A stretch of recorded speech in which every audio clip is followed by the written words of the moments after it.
Ukrayna prezidenti Volodymyr Zelenski ABŞ-nin təklif etdiyi müvəqqəti atəşkəsə razılıq verib. Hətta Rusiya ilə danışıqlara Zelenski administrasiyasının rəhbəri Andrey Yermakın başçılıq edəcəyi açıqlanıb. Kiyev atəşkəs üçün Vaşinqton və Avropalı tərəfdaşları ilə birgə işləmək niyyətini bəyan edib. Fransa isə atəşkəsin əldə olunması üçün koalisiyanın fəaliyyətdə olacağını açıqlayıb. Lakin bəzi ölkələr Moskvanın bu istiqamətdə hansı addımları atacağından narahatdır. Eyni zamanda Krımın Rusiya ərazisi kimi tanınması məsələsi də gündəmdədir. Xarici nəşrlər yazır ki, Kiyev müəyyən güzəştlərə getməli olacaq.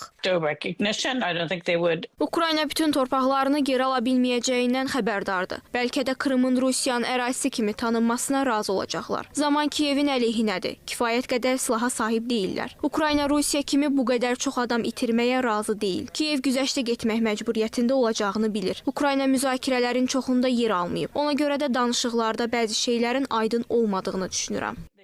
ABŞ prezidenti Donald Trump Rusiyanın müharibəni bitirmək istəmədiyini bildirib. Ağ Ev rəhbəri Moskvanın son günlər ərzində Kiyevə etdiyi hücumları pisləyib. Onun sözlərinə görə şəhər və qəsəbələrə zərbələrin endirilməsi üçün heç bir səbəb olmayıb. Ekspertlərin fikrincə Donald Trump münaqişənin bitməsi üçün başqa üsulları işə salmaq, Moskvaya təzyiq göstərmək niyyətindədir. Ağ Ev Kremlə qarşı yeni sanksiyaları nəzərdən keçirməyə planlaşdırır. Rusiyanın tələbləri Ukrayna ərazi bütövlüyünün sadiqliyi arasında kompromis tapmaq çox çətindir. Əsas məsələ məhz budur. Bu məqamda Ukrayna sülhə nail olmaq üçün beynəlxalq təzyiqlərə ümidi bəsləyir. Gözləyir ki, Amerika Birləşmiş Ştatları Rusiyanın xislətini dərk edəcək, Avropa ölkələri və digər ölkələr Rusiyanın xislətini dərk edəcək və Rusiya təzyiqləri də daha da artıracaqlar, sanksiyaları daha da artıracaqlar. Rusiya isə öz şərtlərini diktə etməyə çalışır. Düzdür, Trump administrasiyasının Kiyev və Rusiyanın Krım üzərində nəzarətini hüquqi olaraq tanınmasını nəzərdə tutan razılaşma təklif edib. Lakin Ukrayna bu planla razılaşmır. Sənədin digər texniki təfərrüatları hələ dəqiqləşdirilməyib. Moskvaya qarşı tətbiq edilən sanksiyaların necə aradan qaldırılacağı və Kiyevə hansı növ təhlükəsiz zəmanətlər